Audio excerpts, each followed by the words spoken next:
आज यहां से एक नई सीरीज की शुरुआत हो रही है। हम क्या करने वाले हैं कि अलग अलग फील्ड्स में अलग अलग लोगों ने जो भी कुछ एक्स्ट्रा ऑर्डिनरी अचीव किया है, उनकी कुछ कोटेशंस हैं। उन कोटेशंस के थ्रू हम उनकी थॉट प्रोसेस को समझने की कोशिश करेंगे कि वो किस तरीके से सोचते थे, ऐसा क्या था उनकी सोच में जिसकी वजह से वो कुछ एक्स्ट्रा ऑर्डिनरी अचीव कर पाए। तो आज शुरुआत होने वाली है एल्बर्ट आइंस्टाइन से। लेकिन अगर आप लोग जो मुझे अभी वीडियो में देख रहे हैं, आप चाहते हैं कि कोई पर्टिकुलर पर्सन है जिनकी कोटेशंस की हम डेप्थ में जाएं और उनकी थॉट प्रोसेस को समझने की कोशिश करें, तो आप नीचे कमेंट सेक्शन में बता सकते हैं और मेरे आने वाले सेशंस में मैं एक एक करके उनको कवर करता चला जाऊंगा। तो जो पहली कोटेशन है एल्बर्ट आइंस्टाइन की, वो है everybody is a genius but if you जज a fish by its ability to climb a tree it will live its whole life believing that it is stupid. बड़ी पावरफुल स्टेटमेंट है ये, इसको ध्यान से समझने की कोशिश करते हैं कि अगर कोई और उस फिश को जज करे तो कोई प्रॉब्लम नहीं है, तो इसका मतलब वो बेवकूफ है। यानी कि अगर दुनिया आपको जज करे तो कोई प्रॉब्लम नहीं है, इसका मतलब दुनिया बेवकूफ है। बट अगर वो मछली खुद अपने आप को जज करने लग जाए इस बेस पे कि देखो मैं पेड़ पर नहीं चढ़ सकती तो मैं बेवकूफ हूं, तो वो बेवकूफ है। हर एक की कोई ना कोई एबिलिटी होती है। जैसे सचिन तेंदुलकर है, उनकी अपनी एक एबिलिटी है। एल्बर्ट आइंस्टाइन है, उनकी अपनी एक एबिलिटी है। अगर एल्बर्ट आइंस्टाइन को बैट दे दिया जाए तो वो कैसे लगेंगे? लोग हंसेंगे। या अकाउंट्स में डाल दिया जाता तो क्या होता? जबरदस्ती उनको चार्टर्ड अकाउंटेंट बना दिया जाता तो क्या होता? क्या वो कभी भी ऐसा कुछ अचीव कर पाते जो उन्होंने अचीव किया? No doubt he was a genius. But वो जीनियस क्यों थे? क्योंकि उन्होंने वही किया जो उनकी नेचुरल इंक्लिनेशन थी। जैसे कि एक मछली है, अगर उसको बोला जाए कि पानी में तैरो तो वो पानी में बहुत तरीके से तैर सकती है। ऐसा कुछ कर सकती है कि जो देखने वाले हैं दे विल बी मेस्मराइज्ड। वो कहेंगे कि यार ये कैसे हो सकता है। जिसको पानी के अंदर तैरना नहीं आता है और वो उसको देखेगा मछली को, तो वो क्या कहेगा? ये मछली जीनियस है। तो इस तरह से पहले हमको समझना पड़ेगा कि हमारा पर्सनालिटी टाइप क्या है, और जब हम अच्छे तरीके से समझ जाएंगे और फिर एक्ट करेंगे, then sky is the limit. फिर सबके अंदर एक जीनियस है, फिर सब जीनियस है। Next quote is education is not the learning of facts but the training of the mind to think. क्यों कहा जा रहा है ये? देखो क्या कमाल की बात इन्होंने कही है। बल्कि जिस वक्त इन्होंने कही थी उस वक्त कंप्यूटर्स इतने ज्यादा डेवलप नहीं हुए थे, इंटरनेट इतना ज्यादा पेनिट्रेट नहीं हुआ था, फिर भी वो देख पा रहे थे कि फ्यूचर में क्या होने वाला है। उसके बेस पर ये स्टेटमेंट उन्होंने दी है। क्यों एजुकेशन में लर्निंग ऑफ फैक्ट्स इंपॉर्टेंट नहीं है? क्योंकि आज की डेट में अगर बात करी जाए तो जो फैक्ट्स हैं या जो नॉलेज है वो तो एक क्लिक ऑफ बटन पे अवेलेबल है। मतलब अगर एजुकेशन का मतलब यही है कि स्कूल जाओ, कॉलेज जाओ और जो बुक्स में लिखा है उसको रट लो और अपने यहां पर फीड कर लो, तो इसकी जरूरत क्या है? वो तो ऑलरेडी मोबाइल में है। जो बुक्स में लिखा है अगर उसको आपने रट भी लिया और यहां पर फीड भी कर लिया, तो अगर उसको रिट्रीव करना है तो कैसे करोगे? अपने आप से एक क्वेश्चन पूछना पड़ेगा, तभी तो वो याद आएगा और आप बोल दोगे। बट यही काम अब अगर क्वेश्चन पूछ करके ही आंसर आना है, तो वो क्वेश्चन तो आप यहां पर भी पूछ सकते हो मोबाइल में। आप इससे पूछोगे, हाँ भैया बताओ ये क्या है, वो क्या है, इस क्वेश्चन का आंसर क्या है, तो ये मोबाइल ही दे देगा ना आपको आंसर। और जितनी मेमोरी इसके अंदर फीडेड है, जितनी नॉलेज एक मोबाइल के अंदर फीडेड है, जितनी नॉलेज गूगल में फीडेड है, क्या उतनी नॉलेज हम अपनी ब्रेन में फीड कर सकते हैं? तो हमारी ब्रेन, अगर हम एजुकेशन को सिर्फ इतना ही समझते हैं कि एजुकेशन का मतलब कि फैक्ट्स को यहां पर फीड कर दिया जाए, तो हमारी ब्रेन इससे बहुत पीछे ही रहेगी, चाहे हम जितना मर्जी डेवलप कर लें। तो वो एजुकेशन किसी काम की नहीं है। तो व्हाट इज रियल एजुकेशन, ये समझना बहुत जरूरी है। क्योंकि अगर हम इसको नहीं समझते तो हम ऐसे लोग अपने एजुकेशन सिस्टम से निकालेंगे जिनके अंदर फीडेड तो बहुत कुछ होगा, बट उनको यही नहीं पता होगा कि सोचते कैसे हैं। यहां पर दो बातें करी जा रही है। एक है education is not the learning of facts. Number one, learning of facts important क्यों नहीं है? Education is not the learning of facts. Why learning of facts is not that important? Because all the facts, all the knowledge, all the information is already available on the internet. अगर उसको यहीं पे store करने का नाम education है तो ये तो किसी काम की नहीं है। वो तो ऑलरेडी स्टोर्ड है आपके मोबाइल में। जब यहां पे स्टोर्ड है तो यहां पर क्यों स्टोर कर रहे हो दोबारा से? As simple as that, number one.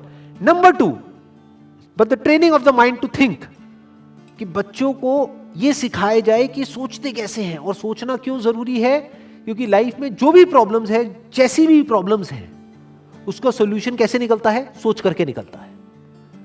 Memory से नहीं निकलता है, गूगल से नहीं निकलता है, फैक्ट से नहीं निकलता है, नॉलेज से नहीं निकलता है। उस नॉलेज को यूज कैसे करना है, उससे निकलता है।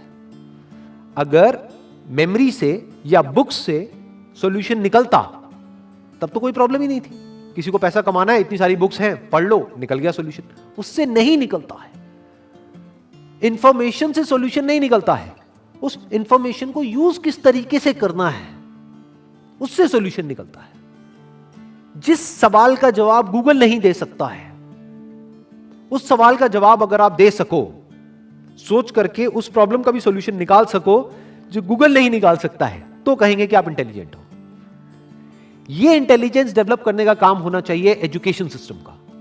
This is real education. Next quote is, the true sign of intelligence is not knowledge but imagination. Knowledge के बेस पे जो पास्ट में हो चुका है उसको हम रिपीट तो कर सकते हैं, लेकिन कुछ भी नया क्रिएट नहीं कर सकते जब तक कि इमेजिनेशन ना हो। यानी पहले हम कुछ इमेजिन करें, फिर नॉलेज को यूज करें तो ठीक है, बट अगर सिर्फ नॉलेज के बेस पर हम सोचें कि कुछ भी नया डिस्कवर हो सकता है, इम्पॉसिबल। नॉलेज के बेस पर हम गोल गोल एक पैटर्न में घूम सकते हैं कि जो हो चुका है उसको रिपीट कर सकते हैं। फॉर एग्जाम्पल, यहां पर एक बल्ब है, तो इस बल्ब को बनाने की एक नॉलेज है हमारे पास में, तो उस नॉलेज से क्या हो सकता है, और बल्ब्स बन सकते हैं। एक फैक्ट्री बन सकती है, उस फैक्ट्री में और बल्ब्स को प्रोड्यूस किया जा सकता है। और एक ऐसा भी टाइम था जब कोई बल्ब नहीं था, देयर वाज नो बल्ब। तो बल्ब कहां से आया? क्या नॉलेज से आया? जो भी ह्यूमैनिटी की नॉलेज थी हजारों साल की, क्या वहां से आया वो बल्ब? बल्ब कहां से आया? इमेजिनेशन से आया। किसी ना किसी ने सोचा, यानी वो बल्ब कहीं नहीं था, किसी बुक में नहीं था, इस दुनिया में नहीं था, कहीं नहीं था, किसी के माइंड में था। उसने सोचा कि अच्छा ऐसा भी कुछ हो सकता है, और उसके ऊपर काम करना शुरू कर दिया। तो क्या हुआ? वो इमेजिनेशन रियलिटी बन गई। इनफैक्ट अगर हम अपने आसपास में देखें, इस दुनिया में कुछ भी, एक सुई से लेकर के एक एरोप्लेन तक, सब कुछ आज रियलिटी है। आज वो नॉलेज के फ्रेमवर्क में है। आज हमारे पास में नॉलेज है कि सुई कैसे बनानी है, एरोप्लेन कैसे बनाना है। We have knowledge of producing it, we have knowledge of running it, we have knowledge of creating it. But एक टाइम पे वो सब क्या था? वो इमेजिनेशन था, सब इमेजिनेशन था। जब इमेजिनेशन रियलिटी में कन्वर्ट हो जाती है तो वो नॉलेज हो जाती है, फिर उसको रिपीट किया जा सकता है। तो दैट इज कन्वीनियंट, बट वहां पर कुछ भी नया डिस्कवर नहीं हो सकता है। कुछ भी नया डिस्कवर करना है तो यू नीड इमेजिनेशन। जैसे एक तरफ से व्हील डिस्कवर हो गया, एक तरफ से लगेज डिस्कवर हो गया, अब यहां पर इमेजिनेशन की जरूरत है। क्या लगेज उठाने में दिक्कत आ रही है? व्हील है, व्हील लेकिन बड़ा है, तो अगर इस व्हील को छोटा कर दिया जाए और उस लगेज के नीचे फिट कर दिया जाए तो क्या होगा? ये इमेजिनेशन है। This is the difference between imagination and reality. यानी कि अगर इसको हम अपनी लाइफ से रिलेट करें तो जो भी हमारी जो करंट सिचुएशन है या जो भी कुछ आज तक हमारे साथ में हुआ है, वो सब क्या है?